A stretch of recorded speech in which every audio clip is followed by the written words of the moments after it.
record. So I'm now recording this session.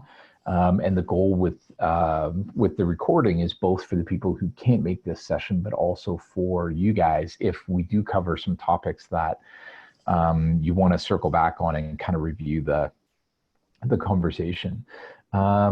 Maybe what I'll do is I'll kick things off here just with a couple of opening comments, and I'll also hand it over to Liv for some opening comments. And then what we'll do is we'll open up the discussion. So first, fantastic to have you guys on. We're really excited to work with you and support you in these last few months of the Frontier Incubators project.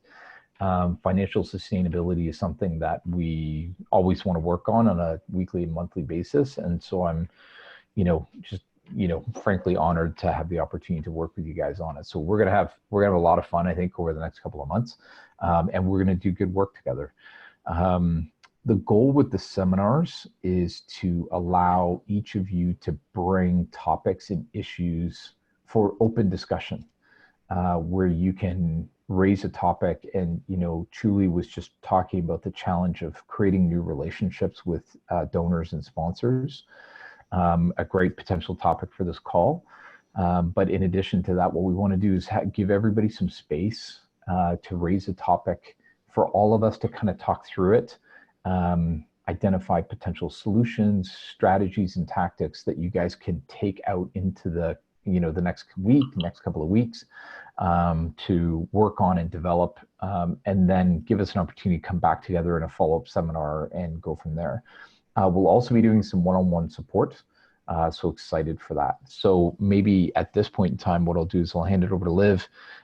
Liv, do you want to make any opening comments before we get rolling? Oh, Keith, yeah, similarly, thanks guys for making time. I'm really excited about this phase 2 because for me it's much truer to who we are as entrepreneurs, all 5 of us who've showed up. It's who shows up, it's who comes prepared, it's who grabs the opportunity, gets Keith's time, my time, Sana's time. So I really, I like that. That's the energy I prefer to something that can drift back into lectures and information and people just sitting passively and getting information. And that's the big battle for me all the time as an accelerator runner, runner myself, as well as other consulting, is people just can't help but take that seat of sitting back and listening, but it just doesn't build a business and it never will. So, yeah, I'm excited. I'm excited for this time. And really, I said to Julie, maybe Julie, you're just going to have a masterclass, but hey, we're going to do a 3-way masterclass by the look of it. And I think that's really exciting. Yeah, I agree. So what I might suggest as a starting point is we have a little bit more than an hour together on this call. About an hour and 15 minutes actually left. And so what we can actually do is we could actually carve up the hour into the next hour into 20-minute chunks for each of the 3 of you. And in no particular order, but just because I'm looking at it on my screen, Julie, Junaid, and then Zareen, what we can do is we can actually take 20 minutes for each of you to kind of talk through a topic or topics that you have. And then what that would do is it would leave us with 15 minutes on the back end just to kind of summarize some action items, outstanding questions, and next steps. So if that sounds good, why don't we have one of you come off of mute? And what we can do is, if you want, just kind of quickly remind everybody where you're from. And then maybe raise like either a question or an issue or a topic, and then we'll go from there. So who would like to go first? I can jump in if... Okay, fantastic. Junaid, thanks, Junaid. Yeah. Okay, so hi, so I'm Junaid, and I was initially working with the clique. Now, past 6 months, I've been working, like less than 6 months, but working with Serendipity Venture, and this is accelerator program aspiring accelerator program to be based out of Colombo. And the idea has been to work, build a thematic impact accelerator program in the South Asian region, and have a cohort, which is from like interregional cohort that gets together intermittently in Colombo, relatively a neutral place in in a South Asian context, which has a lot of conflict between the countries.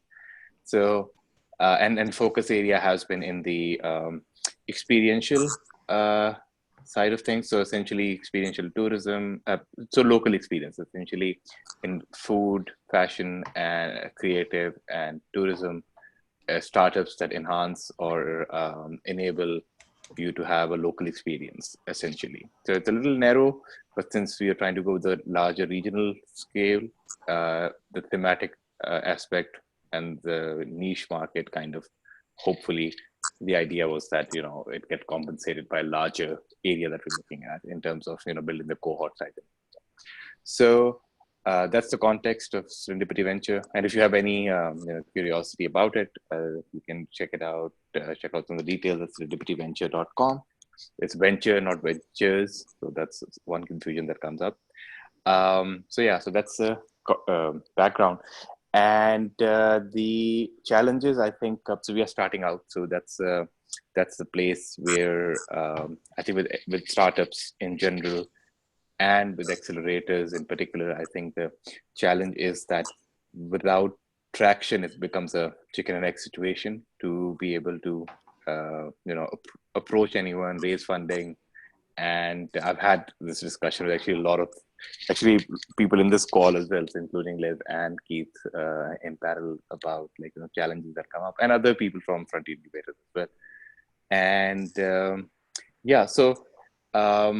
what has recently also happened to further add to that challenge is, unfortunately, we're following the news.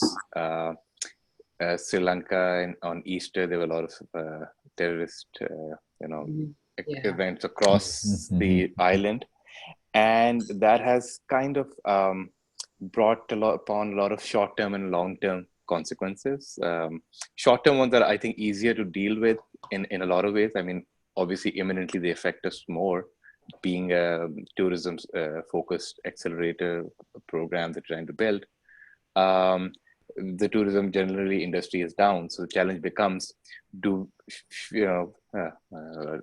whole challenge of should one stay or should I go kind of a thing, that should we keep doing this, should we wait and see, so that challenge is definitely there. Tourism is significantly impacted. So the occupancies are at 20-25% from a very a peak season. This is supposed to be the peak season.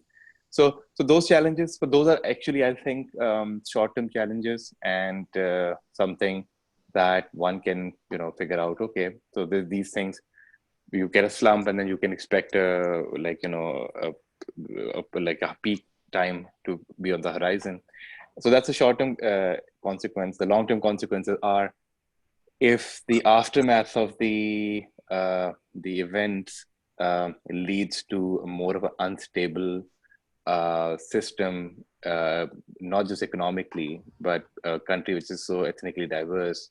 If the fault lines become deeper, what does that mean to the thesis that we had for selecting, Colombo as the center of everything, which was the peaceful, diverse, and at the same time, most easily accessible place? How does that affect that? So these are a lot of big and questions around a lot of things, but that has been one of the curveballs that has come our way. So I mean, the regular part being there, that is there, but that is another layer. So what we have been doing is we have been meeting people, and perhaps not the right people in hindsight. And it is hard to figure out who are the right people when it comes to people who will support accelerators or not. So we have been meeting the conventional people who have interest in the startups and all. But one of the realization is that they tend to have more interest in, once we are worked with startups and a product comes out of the pipeline. They are not interested in the pipeline itself. They are more interested in, kind of like analogously, I would think of it as a university. So companies are interested in hiring graduates coming out of universities, but not necessarily investing in the universities a lot of times, right? So it's that kind of a challenge. So that has led us to kind of introspect as well. So we did a kind of a roadshow kind of a thing in Singapore as well, meeting expat community of Sri Lankans here in May, and talking to other people as well. But I think the right people for us ultimately are institutional funding from more of like dev sector focused entities that are actually channeling now a lot of their funding from the development sector NGO kind of grants more towards the entrepreneur ecosystem. But all of that then requires traction, and they still have a bit of a the requirements and expectations management is something that is very different for those, and I'm sure you guys are well versed with all of that, so I don't have to go into details of that. But for instance, ADB, for instance, is and actually that's a good information for anyone and everyone here, that for the APAC region, they are coming up with this $40,000 grant one time for incubator accelerators. So it's something that is not launched, but they are coming up with it. So I met someone and they talked about it. So someone who's starting out, then that becomes a challenge. Then you bootstrap, you think, and this is kind of the last part of, and I'll open up to Q&A if any. Is that we actually then we went back to the kind of the drawing board with okay, we kind of went in with a bullish kind of an approach. Let's verify those assumptions and talk to the startups again, because the fear we have is that if we are already so niche kind of a accelerator, and if in the pipeline in the year or so, and we are also an accelerator, not an incubator, so which means that we expect a higher degree of maturity from our startups, which means people who are a little bit up on the pyramid. And as you go up in the pyramid, the whole funnel is becoming smaller. So would we have enough number of startups to actually get an application out and get some work going? So right now we're in a phase we are trying to have those conversations. The challenge with those conversations also is that either way, it's a little too soon, and I think most of the conversations have emotional overtones to them, right? So I talked to two examples would be one startup person I talked to. He was very bullish on everything, that now is the time that we will have to do something for Sri Lanka, and we have to do this, we have to do that. Not necessarily backed by facts either way. Even with the person who was more bearish on the trends, and he was like, politicians are like this and everything, and I moved from Singapore back to Sri Lanka, and I'm reconsidering my decision and all of that. So it kind of becomes a little hard to decipher fact from fiction, that where is the actual trend. And to make things also further worse is the thing that there's an election coming up in 4 or 5 months. So business communities generally tend to go a little bit on the back foot when it comes to any activity in that time. So essentially we are trying to assess the situation, how it is. And also, and this is something that inspiration from Ian with the Mentor Capital Network. And I had a good meeting with them, and I was in Boston. So one of the things that I kind of I was thinking about was, and I think this could be one of the topics we perhaps talk about at some of the sessions, perhaps, is bang for buck. So that's one of the things that I recall from that session, that if you do you have to do an accelerator in the form that, everyone does the accelerator, right? If, for instance, myself picking up a phone and, connecting a startup with someone that I know, let's say the Frontier Incubator network, that doesn't cost anyone anything, but it does bring some value, at least some value to the startup, right? And to run an accelerator, it requires a lot of resources and everything. So kind of a utility function in terms of economics. Where what is the optimum place for that slider to be? And I think one conversation I had with Keith, that how sometimes optics also matter, for startups. They want to sign up for some of the bling factor involved as well. So how do you get maximum value? So let's say if your budget is $70,000-$80,000, but you can't do more than 7-8 if you were to put your own money on the line, what all you would get rid of and what would bring the most value, which doesn't cost anything, right? So that bang for buck is something that is an area that I'm exploring, where I'm having this conversation with startups. But what are their needs? And if a need is, networking and someone to just go through their, what MCN does is just go through their business plans and just connect them with people. That is a lean way of doing this rather than having an accelerator that requires people to be flown in and a lot of other expenses. So that's where we are at with things.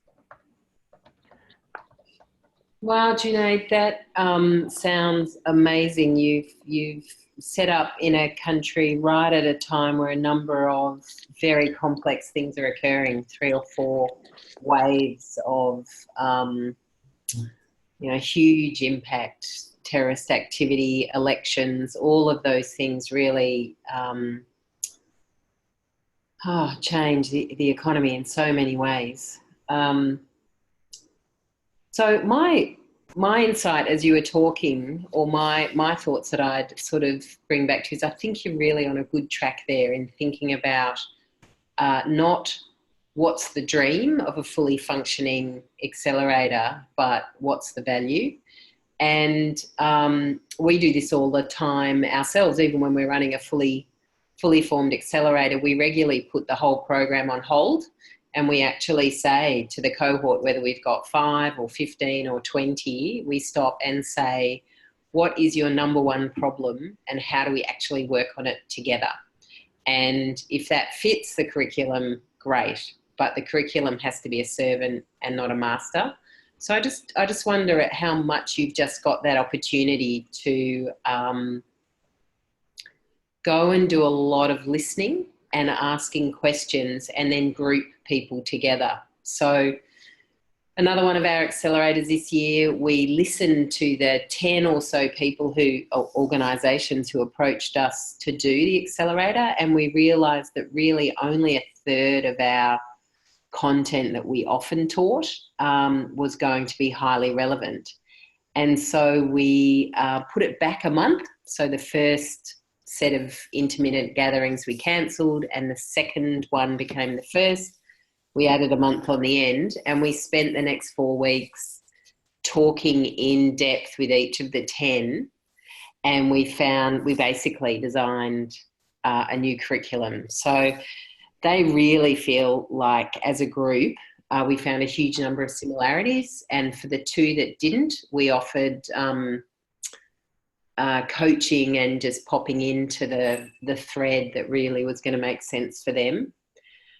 So I think once you start to ask those value questions, once you start to really show them the value that you can bring, we find that our word of mouth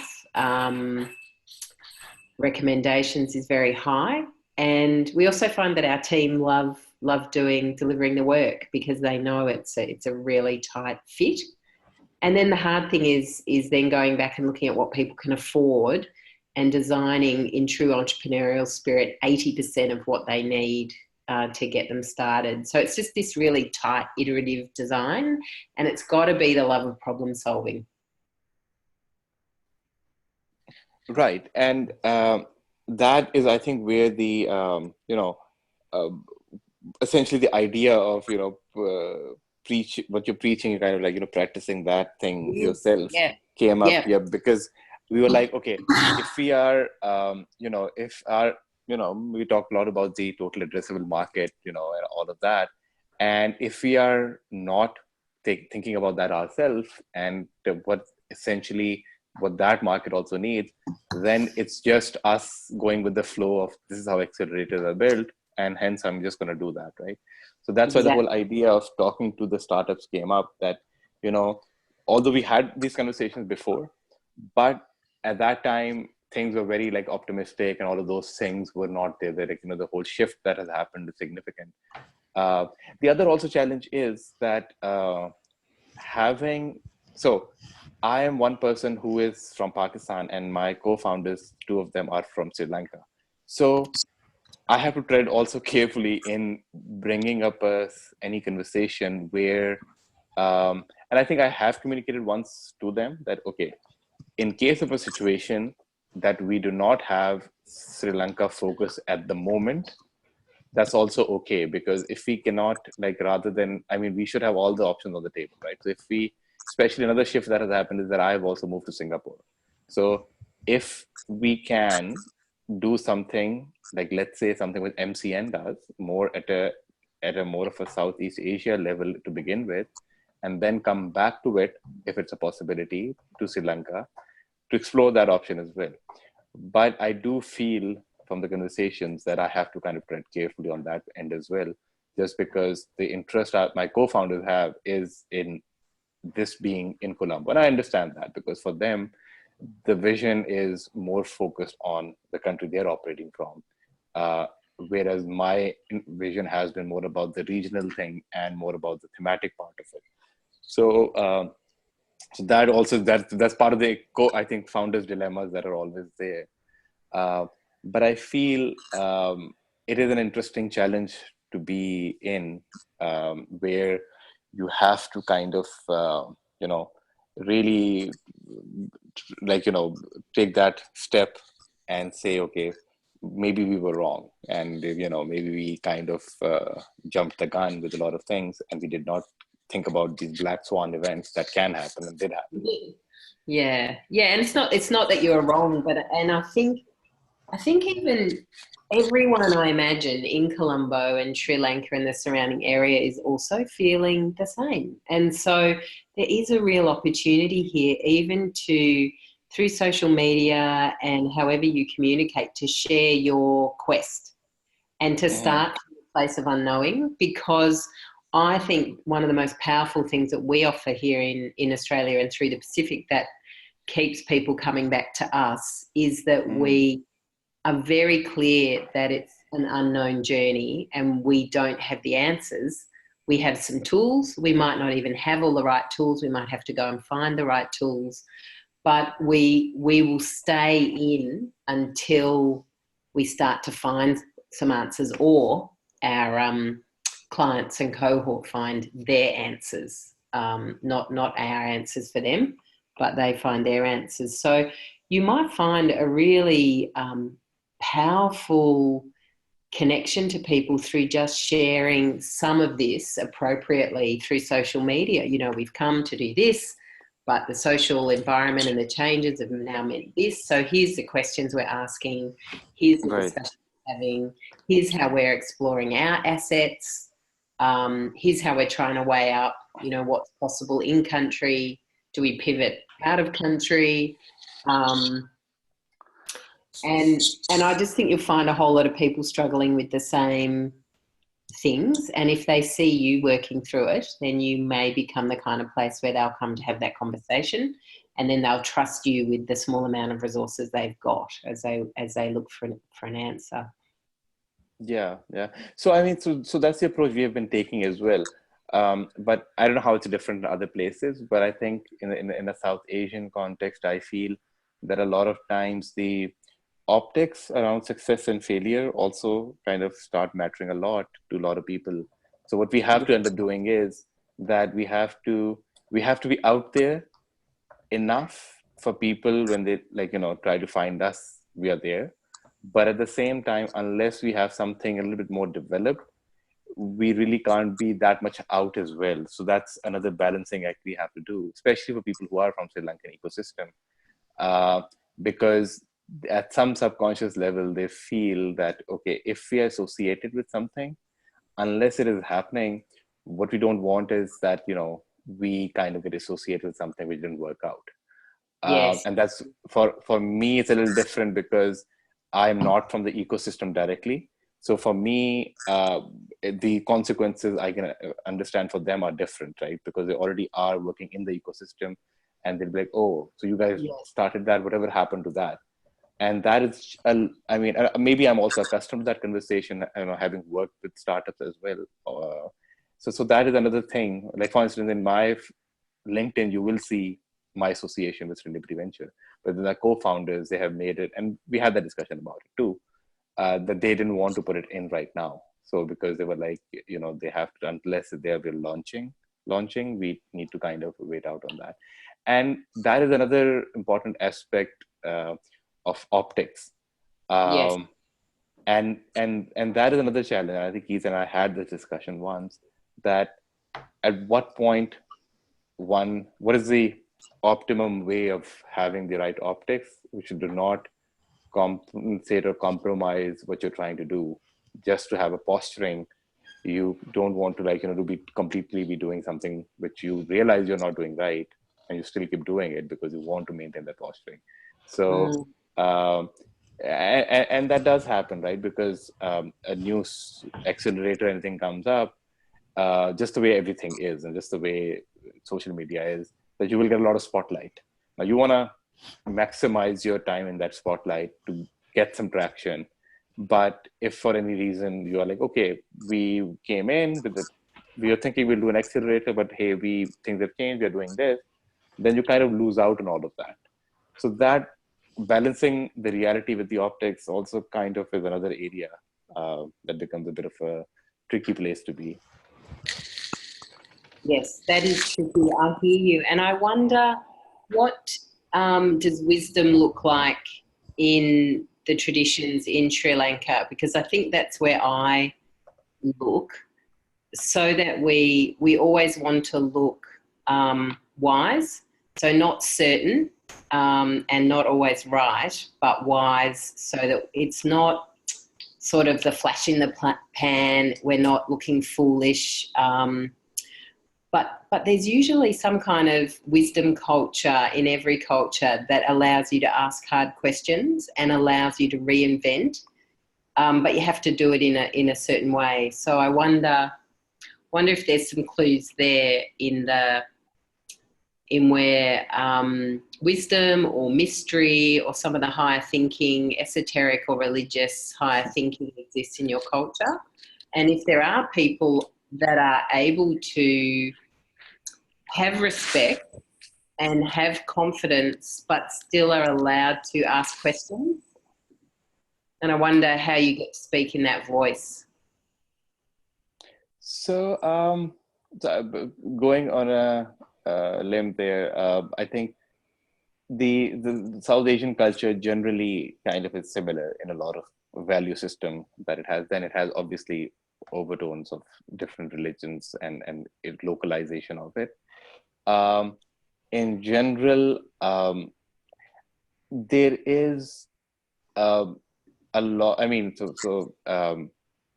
in the Asian cultures, there's a lot of not necessarily questioning a lot of things, even if you kind of know it is a certain way, you don't necessarily. So that notion is there. So it's a kind of a weird blend at times, because the startup culture kind of dictates it otherwise, right? So you kind of are like, oh, question everything and like do all of that, but then you kind of are deep rooted in your own local context as well. So it on the surface, yes, there is a lot of conversations that do happen about for instance, being a risk taker and just being not be afraid of failure and everything. But then the ground reality is also that there is a lot of shame sort of associated with failure as well, which makes you risk averse as well. So how much of in the entrepreneurial ecosystem there is that new and old kind of a balance? That is something that is very subjective. And I think at this point, given this is very up and coming and newer, how much of it has gone from one side to the other. I think there's a lot of variance in that. Yeah, I hear you. I think the really encouraging thing for me listening to you is you understand your situation really well, and you're asking the right questions.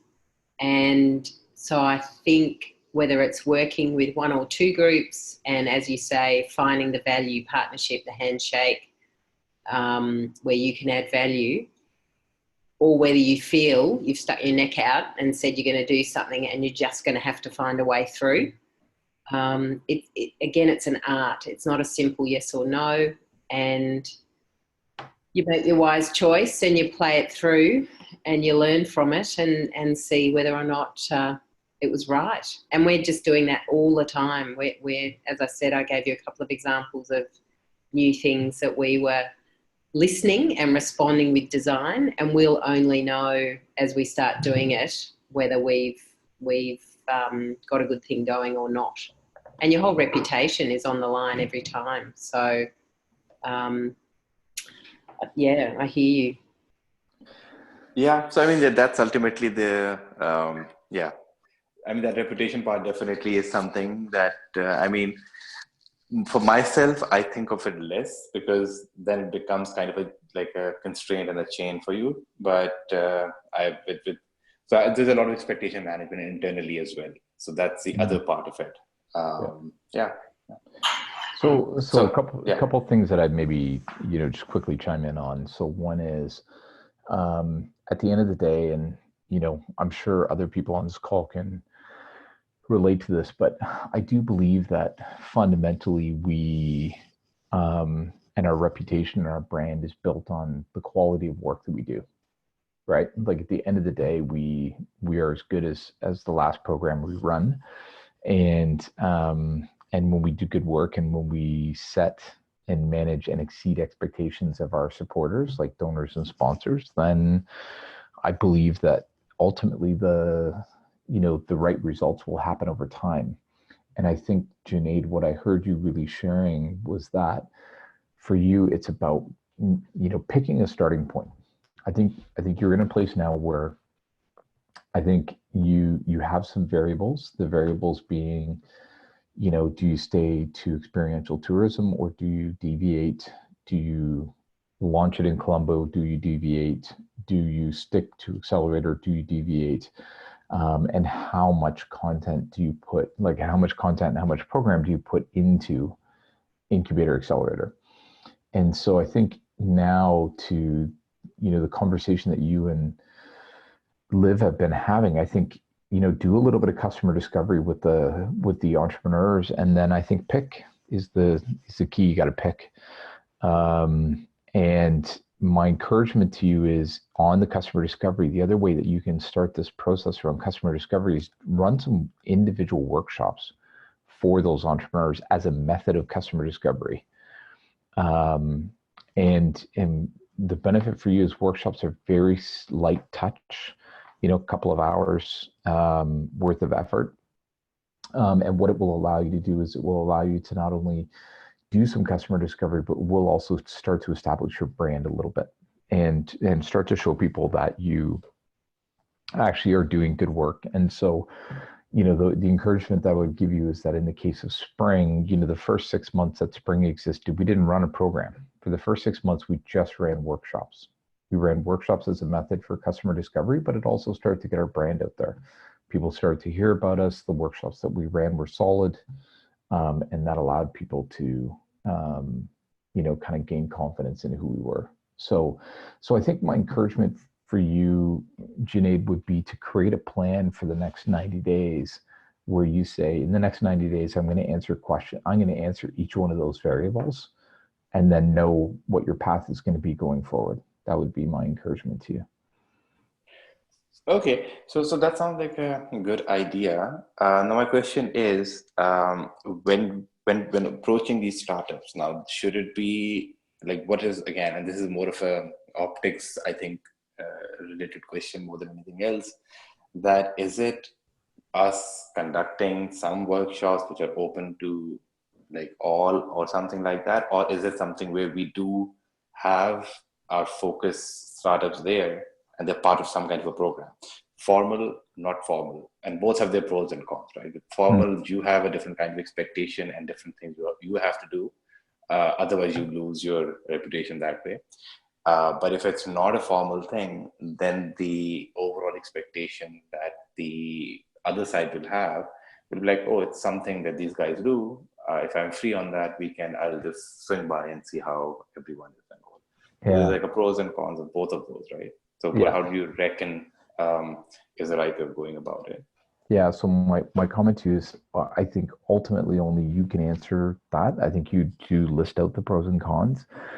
I'm going to give you my perspective, and my perspective is you're early, right? You guys are just launching, and so you don't know very much about the marketplace yet. So personally, I would run themed workshops, but they're open invites to the community.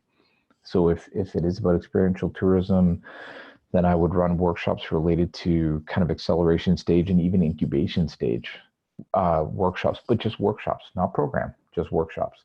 But the benefit for you is they're formal workshops, but it allows you to meet not only the existing entrepreneurs that you know, but it'll pull people out of the woodwork that you don't know. And I think you'll get a much deeper and more diverse set of feedback. And it will also give you an opportunity to start to build your own reputation, build awareness in the community, so that when you guys are ready to run a formalized program of some type, you've already sort of started to get the word out. It's lighter touch. It's easier on you. It's easier on your co-founders, but it allows you to cast the net wide on the customer who is the entrepreneur. So that would be my take. Okay. Cool. Cool. Yeah. Notes taken on that. Yeah. Fantastic sharing. I'm taking notes as well. And just Olivia, thanks for joining in. Olivia, we just, we are recording this session so that everybody gets a chance to reflect back on it, as well as for those who couldn't make it. So welcome aboard. So we're just going around the table to have people share what some of the current issues and challenges are.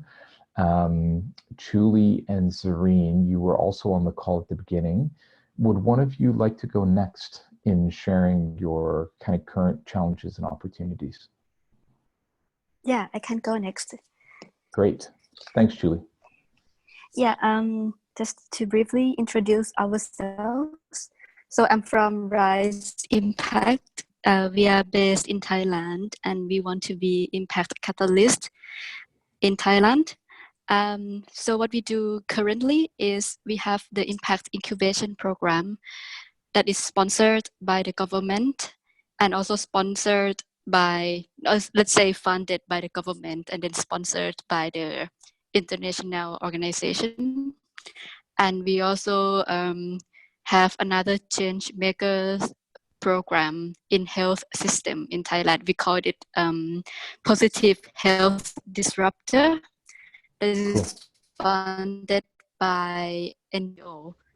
And we also run the innovation program for the corporates, and a bunch of workshops, small workshops that Ariane also bid towards innovation.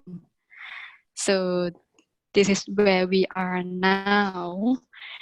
However, I shared to some of you about the challenges that we have. I think it's basically the balance between the workload that we have in crafting the programs to make it good, and also allocate the time to build a new relationship.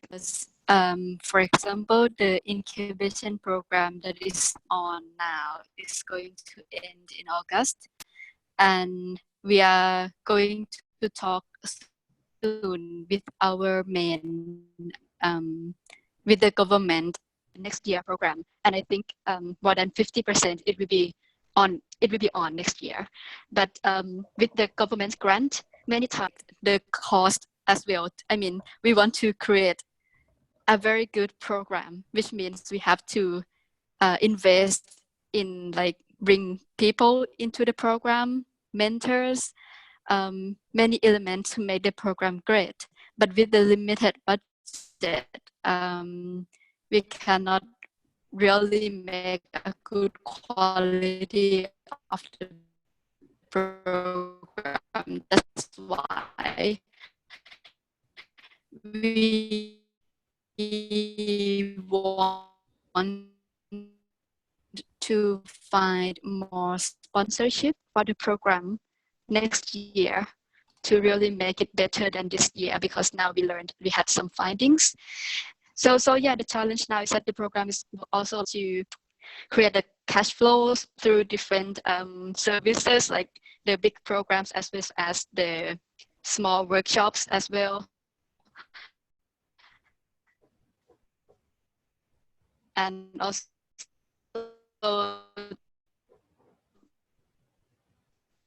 I think the critical part is also to build relationship with the potential clients. So that's one challenges that one of the challenges that we have now. That's one too. Like, sorry, I cannot hear anything. Hey, Julie, can you hear me okay? Just can checking. hear you. You can't hear me right now? Yeah, I can hear you now. Okay, yeah. Great. Yeah, you were just chopping in and out a little bit on when you were speaking, but what I heard you share was you have multiple programs on the go. Impact incubation, change maker, the positive health disruptor, you have corporate innovation happening. But as you look into 2020, you're going to be looking for more sponsorship. Yeah, anyway, please continue. Yeah, so you're going to be looking for more sponsorships, some more funding support. And so that's a challenge. And then the second thing is that, building relationships with those donors, how to do it. It's hard, how to make it easier. I think those are kind of the questions that I heard. Does that summarize well what you were talking about? Yes. Yeah, fantastic. Great. Yeah, I think this is actually a great topic, not only for Liv and I, but also for other people on this call who might want to chime in and talk about how you have developed new relationships with donors and sponsors. But maybe Liv, do you want to maybe chime in and talk a little bit about how you have gone through the experience of thinking about how you expand your revenue base, how you start to develop new relationships, some of the challenges, some of the lessons learned, and then we'll go from there. Yep. Great. Really happy to. Thanks, Julie. And just type into chat if we're breaking up too much for you to understand what we're saying. Yeah. I straight away, I heard you say that you really want to bring in some other sponsors to sponsor your Impact Incubator. So I would just, again, let's keep pivoting to entrepreneurial behaviours. So you have to ask the question and understand from your donors and sponsors what is value to them. So does it mean that 2 or 3 places in your incubator fit the problem that they're trying to solve?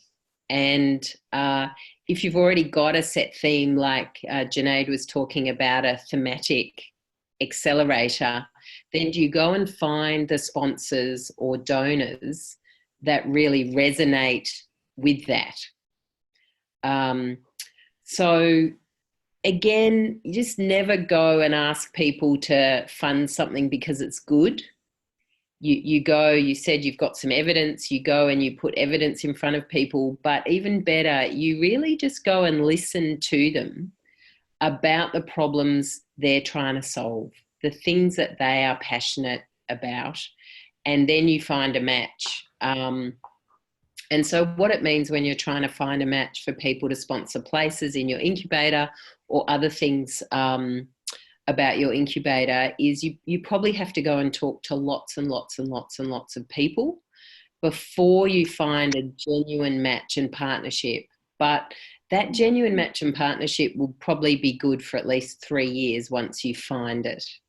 And I don't know about you, but I always find it really helpful when I think, okay, I've got to have 50 conversations, and then I'll have 3 partners of a fairly, solid amount of money who are likely to be with me for the next 3 years.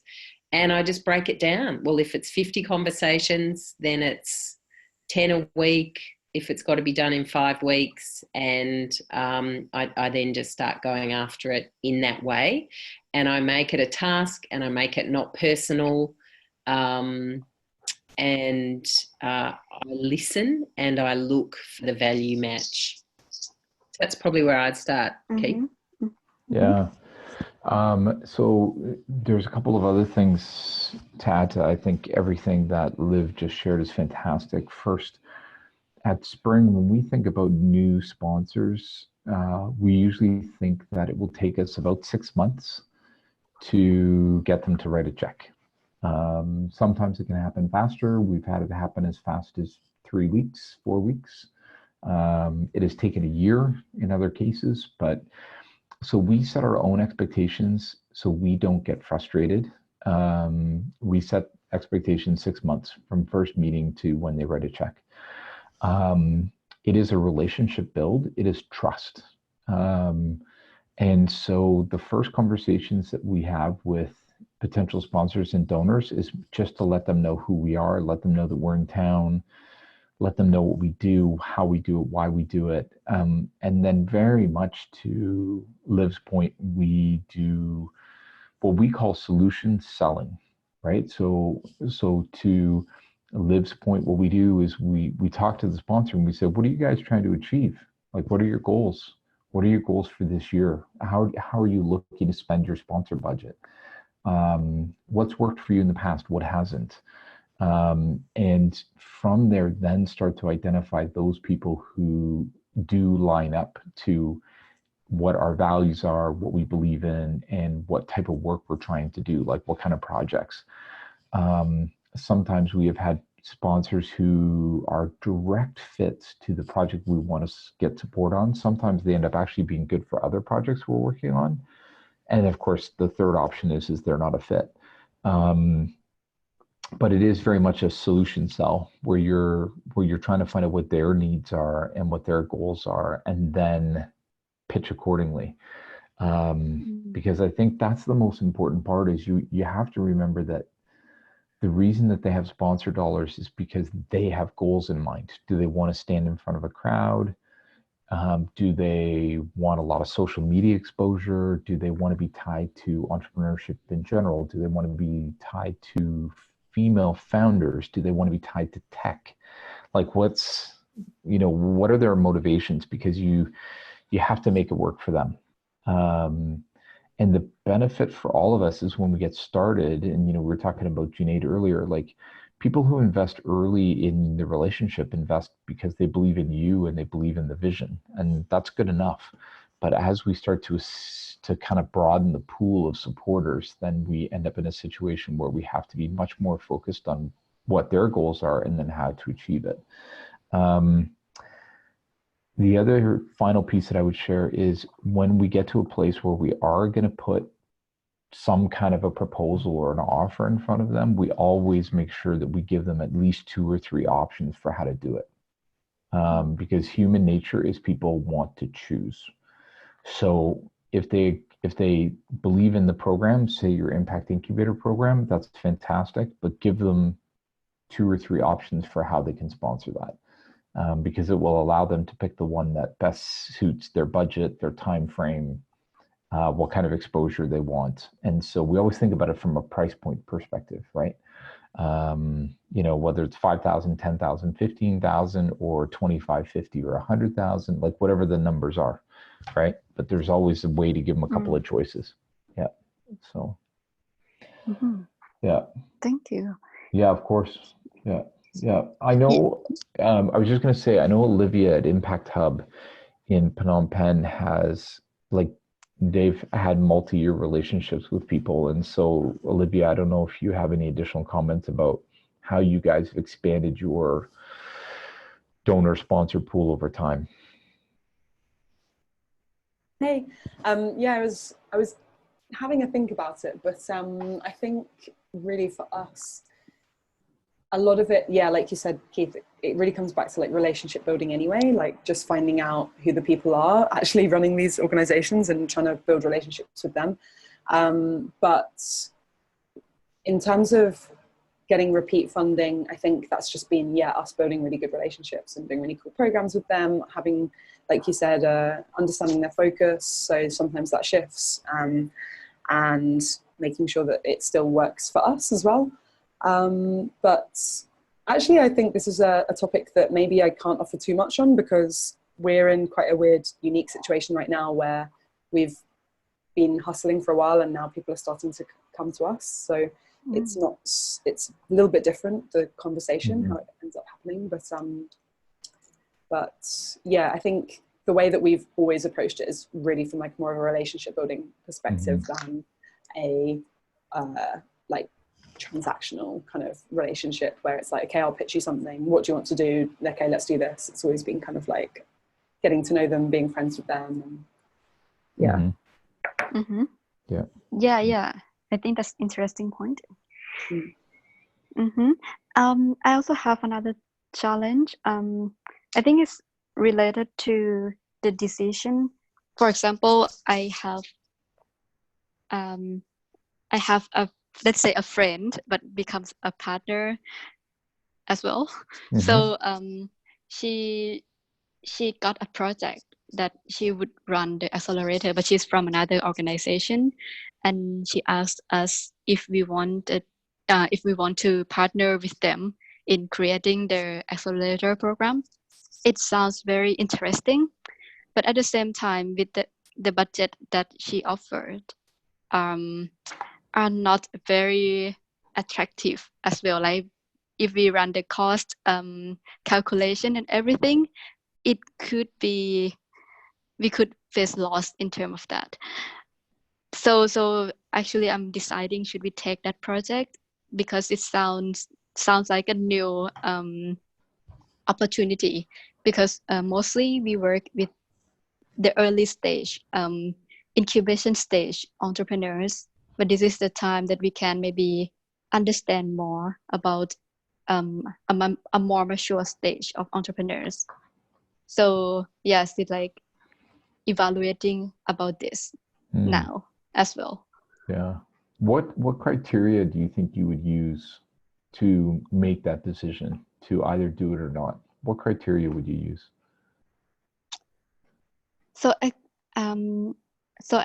at our company, we use first the impact that we can create as an outcome of the program, and we also think about the financial sustainability as well. Yep, it's good. And also if this project can take us further, something like that. So this is our criteria. Yeah, it's great. One criteria that we use at Spring when we look at projects is we ask ourselves the question beyond, will it help us grow? But the second one is it repeatable? So in other words, like if we were to do a new project, can we do it, like, is there an opportunity to kind of repeat the process again or again and again and again, so that we can actually start to see return on investment over time? You mean repeat the similar kind of project again? Exactly. So to use the same like know-how from the previous program. Same knowledge, same content, same mentors, same, yeah, exactly. And so for us, that's one of the criteria that we use, is that if we believe it's repeatable and scalable, then that is definitely a factor we consider. So, yeah, Liv, how about you guys? At TDI. Julie, yeah, sure. Julie, can I just check what part of it attracts you most and what part worries you most? So is it good or difficult that she's a friend? If there wasn't questions about the financial dollars coming in, would you grab it? does it worry you or attract you that it's a different area? Like if you just had to rate them, what really attracts you and makes you want to do it, and what really sets up that warning feeling inside your gut to steer clear? So I think what makes it very attractive is the connections that this person has, because she's also very not well known, but very experienced in the corporate industry. Yeah, great. So she has a lot of connections, can access to many great mentors, I assume. So that's very attractive for me to learn as well as to work. So that's one point. But from my gut as well, because I think we will have to invest more time than the budget. And I think with the financial challenges that we have, I think it's also I'm not sure if it's a good timing to do something like this now. Yeah, great.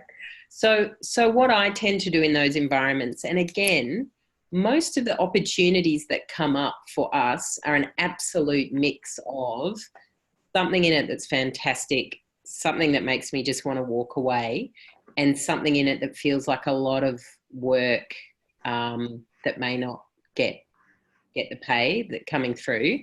And so that's really, really common. And then what we do is we just start the conversation at that point rather than end the conversation.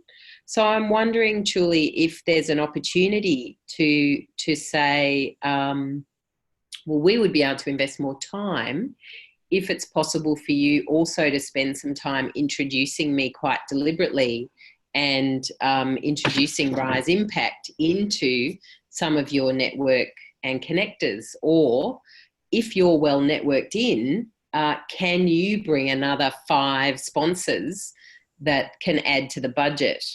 And so you can really put on the table what it is that you really value in the partnership and see if you can turn it into a clear part of the deal. You know, introduce me to your network. Or if you can also say, hey, you just need to bring a bit more to the table. And again, it's just the same approach, everybody. It's just really boring, but it's just saying, let's put on the table what we've got. It's a jigsaw puzzle. We don't have all the pieces yet. Here's what I'm going to need to go ahead. How can we solve this another way? And, you know, at the end of this webinar, I'm going to be talking to a client, and it's exactly that. We're in proposal stage. We're in the 3rd conversation.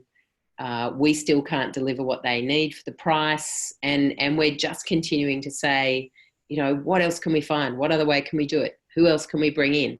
You know, let's just keep trying to solve it. But if she really has something you want, have a think about how you really deliberately and explicitly get access to her connections and network with her blessing and with her invitation in a way that really helps grow Rise Impact beyond this. And then also talk with her honestly about how the budget can be increased. What power has she got to do that, as well as what you can bring to the table. Yeah, I think that's a great idea, like from both of you.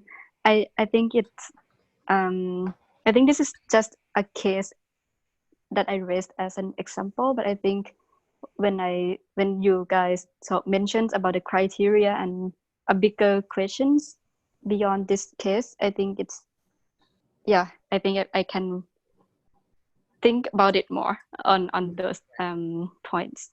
Good. Right. Yeah, great. And I would suggest as well, Julie, that as you start to map out the next steps, like do reach out to us if you have further questions, and also if you want to bounce and get feedback on ideas. So great. Yeah. Good. Yeah, thank you. Yeah, thank you for sharing. I'd love to hand over the next set of time to Zareen, who was on the call. Zareen, I'd love to hear how things are going with you.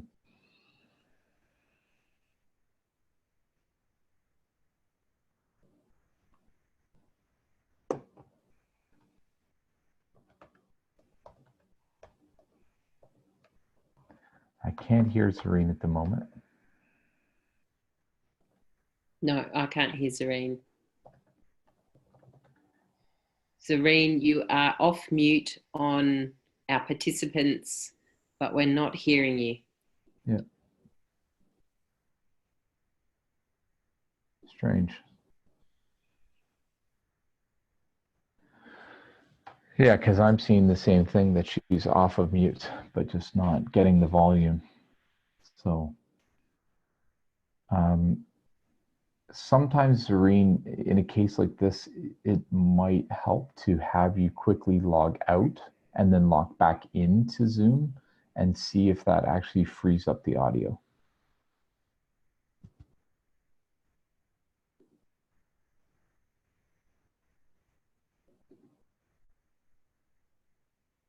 Good on it. So Zareen can hear us. We know that, and hopefully maybe we're going to hear Zareen any minute. Fingers crossed.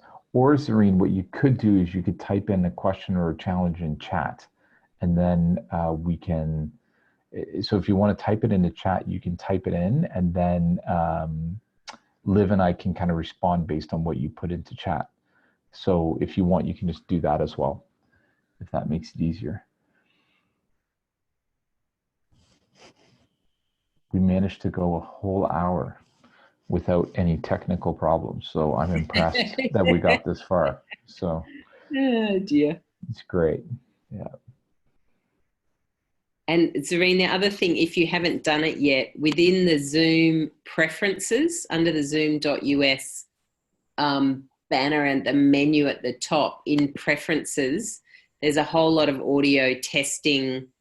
If you open up the preferences under the audio menu option, you can test your microphone, and if you don't have that green flashing bar going, you're not using the right microphone, and you might have options to change your microphone.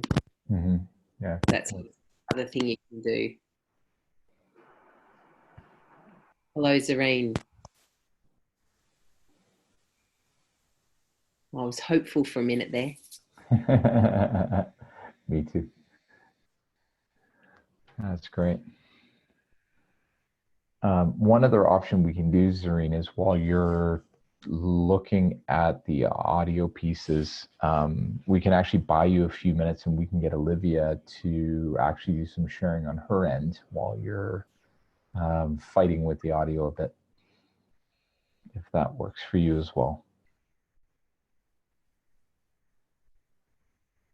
Okay, great. Olivia, why don't you guys give us an update as to where you guys are at with Impact Hub, and any kind of opportunities or challenges that you'd love to share. Cool. Hello, everyone. Hello. Sorry for being a bit late. I was just running over a bit because we had a signing of a grant. Yay. So, oh, congrats. In theme of this workshop.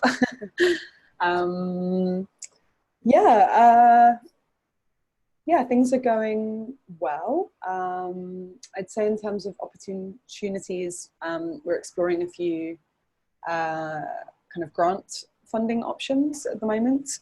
And as a result, we are thinking, because we're registered as a company right now, but we are thinking of registering as a local NGO now as well, because we kind of see ourselves moving a little bit more into the kind of grant space, but obviously as a company there are some downsides to applying as a company, and sometimes it's not possible at all to get grant funding as a company.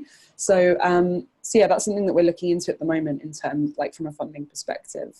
But yeah, we've got a few kind of potentially slightly larger funds on the cards for our scaling strategy, which is really cool.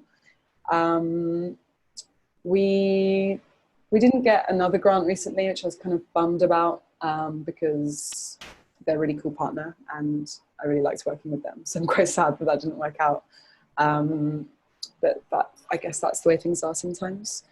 We're having like some small difficulties with a funder at the moment that's just not paying. But actually the word on the streets is that they're not paying many people. So it stems much further beyond us.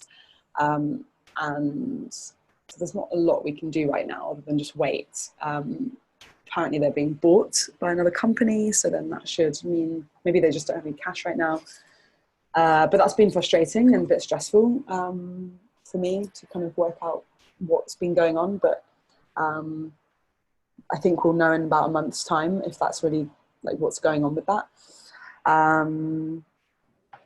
And yeah, I'd say the main interesting thing that's happening at the moment is that I'm having to do a lot more grant writing, which is something that I can do, but I don't think I'm, it's not something I've been doing for years and years and years. So I haven't got built up really strong expertise in that. And I think that's something that as an organization, we're going to have to maybe get better at. And so I guess that's something that I'll be doing a lot more anyway, because I have to, but yeah, I don't know if there's, I don't really know what else to, I don't have a particular challenge right now, but that's kind of where we're at, I suppose, in terms of funding. Yeah. Yeah. I actually have a question for you. You talked about some of the grants that you've won and also some of the ones that you have not won.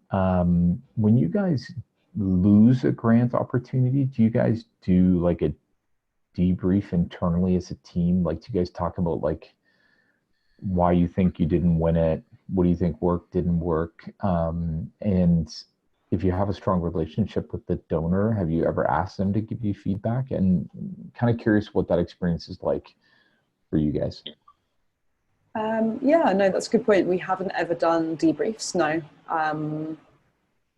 We occasionally get feedback, but not always. And for this particular one that I'm talking about, they haven't officially said no yet, but I just know that other people have got it. So I know that they obviously haven't chosen us, but they've not said anything officially, which I'm surprised at. I'm assuming they should have done by now. But so I guess there's definitely scope to ask them for feedback once they eventually say no. So yeah, that's a good point. Yeah. Liv, have you guys ever done that? Yeah, so Olivia, really encourage you to look at the ones you won and the ones you didn't and see what patterns start to emerge. And I think too, again, it's just that entrepreneurial chutzpah, be really persistent in asking for feedback, because it can be a bit squeaky wheel. I worked in a not-for-profit for quite some time in Victoria, and the first answer is always, either one sentence or they don't give you much feedback. But if you keep persisting, in quite a few cases we actually got got a meeting with them and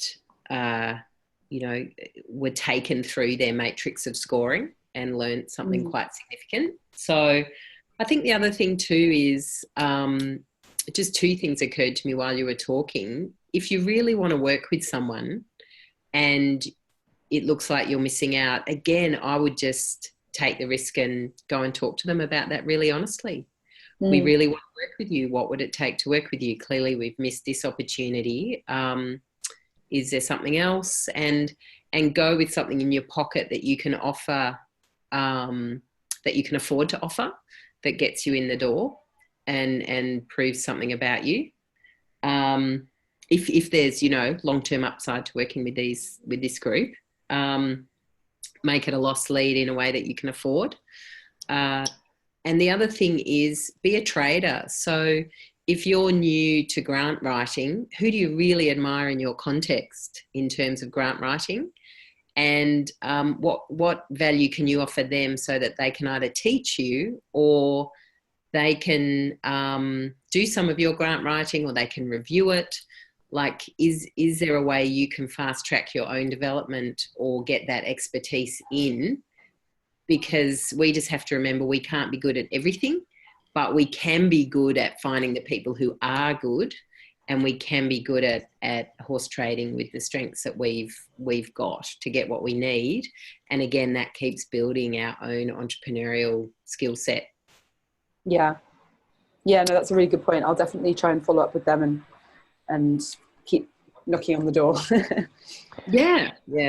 And my comment is, I think you guys as an organization are in this transition where, your financial viability is strong enough that you can actually start to do this kind of win-loss analysis. And like Liv, we also do kind of a review, and it's amazing the patterns that you find. Like whether it's, you get complacent with somebody who's, been funding you for a while, or, you find something in the way that you structure the costs or something like that. Like it's always amazing how this stuff pops up. And I do love Liv's comment about the trade, especially on grant writing, because grant writing is sometimes I think it's more gift than skill.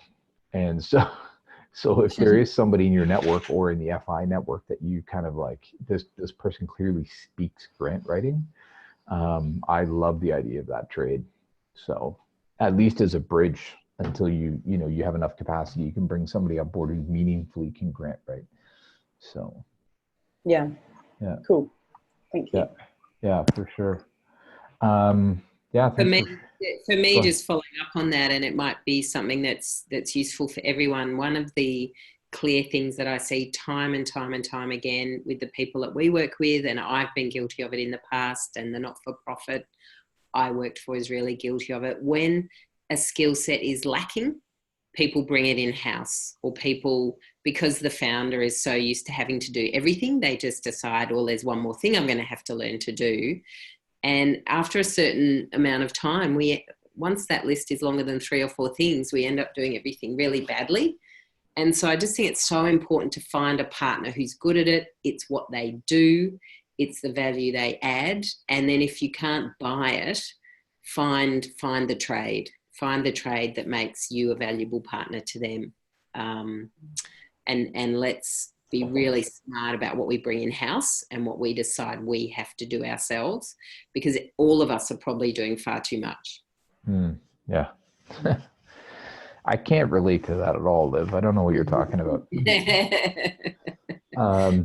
Yeah, it's fantastic. No, I think those are great points. Well said. Thanks for sharing, Olivia.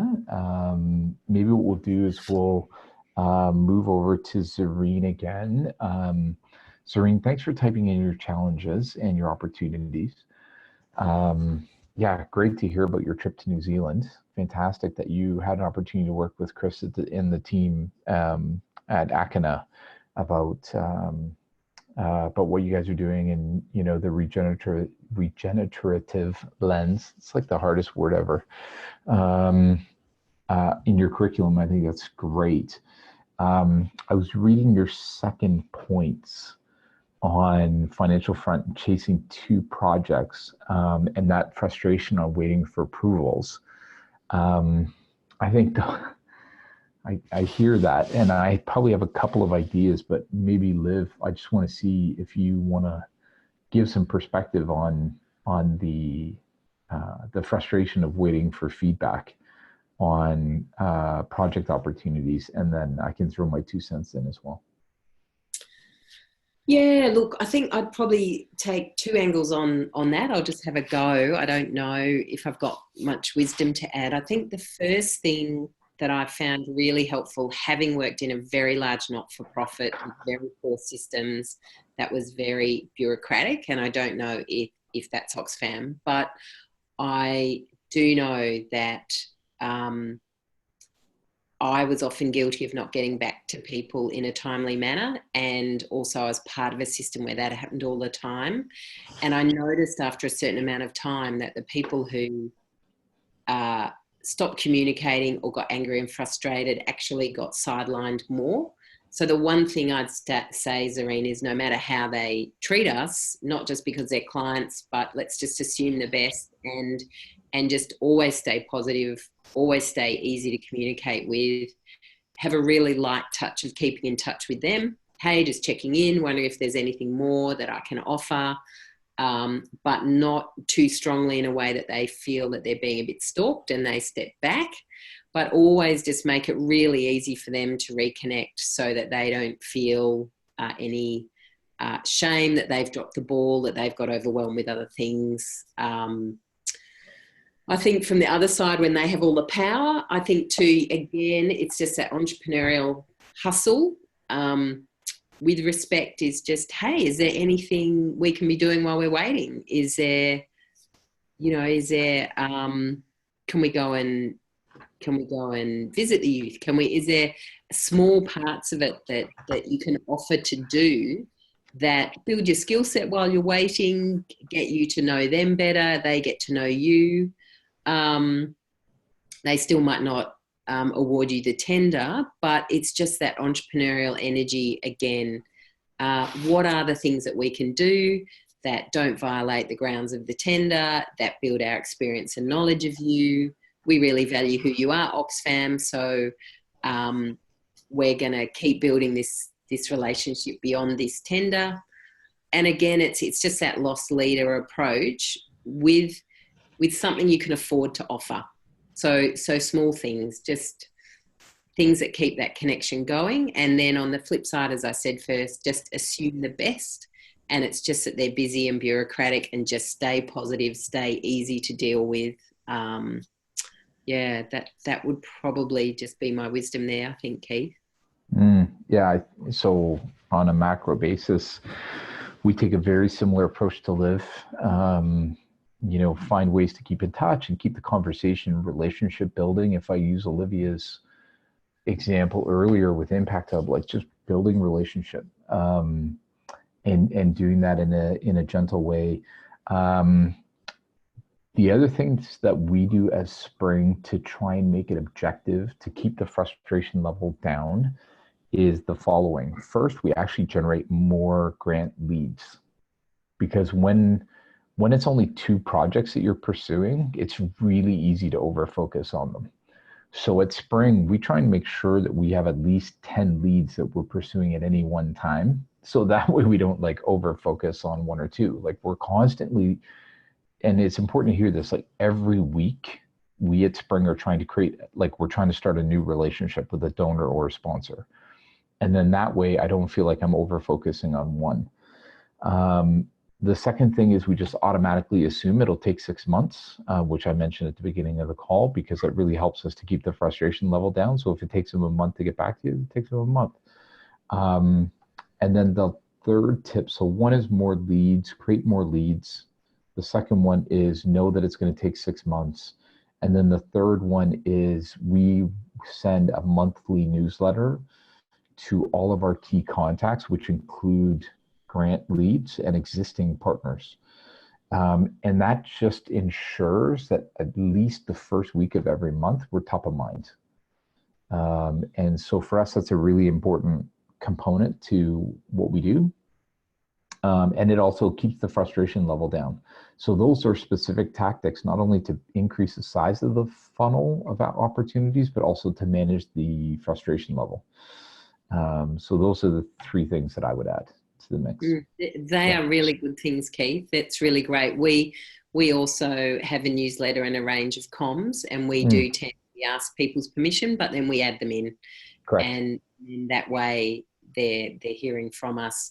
The other thing you might want to do, Zareen, especially with a group like Oxfam or the corporate foundation, is treat them already as part of your network. Like you've made this connection of some kind, you haven't yet got the work you hope, but treat them as part of your network. And then as you're out and about meeting other people, just keep networking them in. So it might be that you shoot them an email saying, oh, I met so-and-so and they can offer this to Oxfam, or they're really interested in this, or they align with the core of the corporate foundation. I'd like to link you two up. So you just take this attitude, they're in our network now. How do we just keep adding value?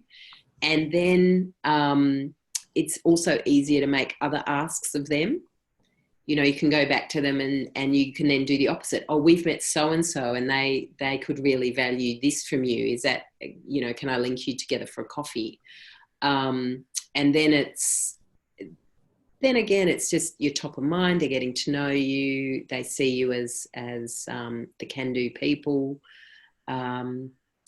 And it's then easier to have conversations that go outside the tendering process, which is something I'd say to everyone who's listening. Don't be passive and wait for a tender to come. Build these people into your network and go to them with your problems. Go to them and say, you know, this is core to your purpose, Oxfam. This is what your corporate foundation exists to do. Here's how we're trying to solve it. Here's 3 other partners we've got involved, and we're just missing this partner. Is that you? And you actually create your own opportunities with them, so that even if they have a process that they say, we love that idea, but we still have to put it out to tender because that's our process, you are the preferred candidate. You are the front runner. And often they even get you to write the proposal. So I've had those situations where we invite people to a table. They're a government department, or they're a not-for-profit that always does this public process, and we write the proposal for them.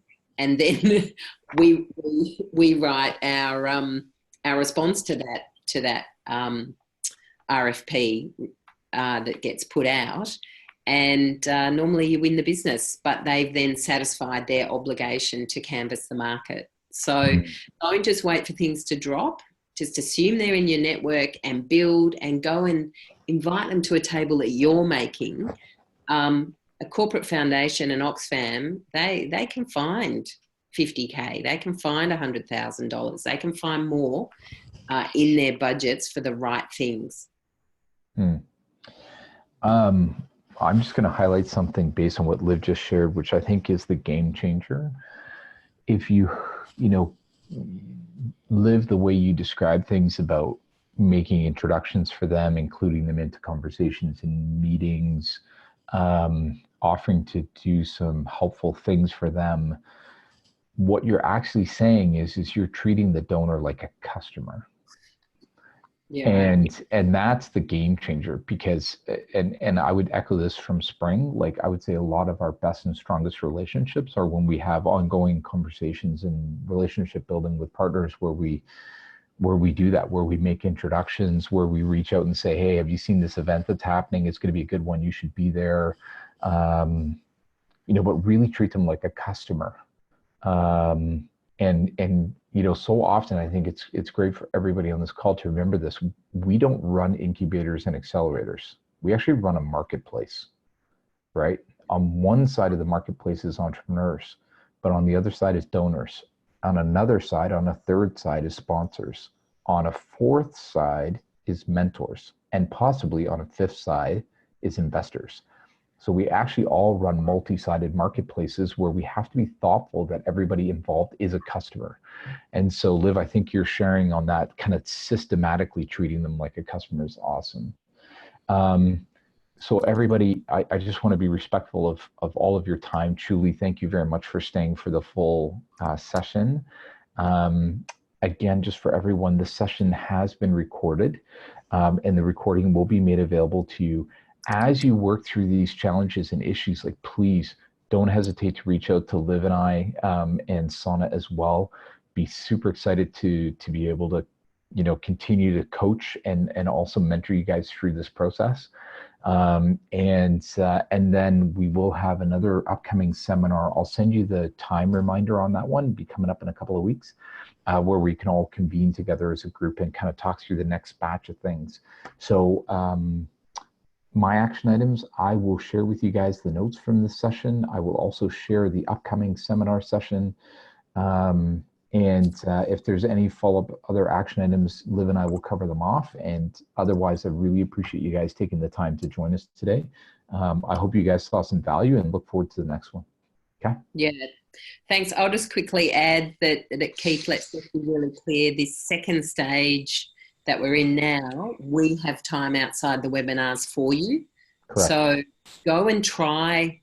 If anything we've said has a half a bit of value for you, go and try it, and then Slack us and say, I want another 1 hour conversation with you, Liv. You came up with this idea. It isn't working, or it is working, or, and hold us to it, and grab our time. Same's true for Sana.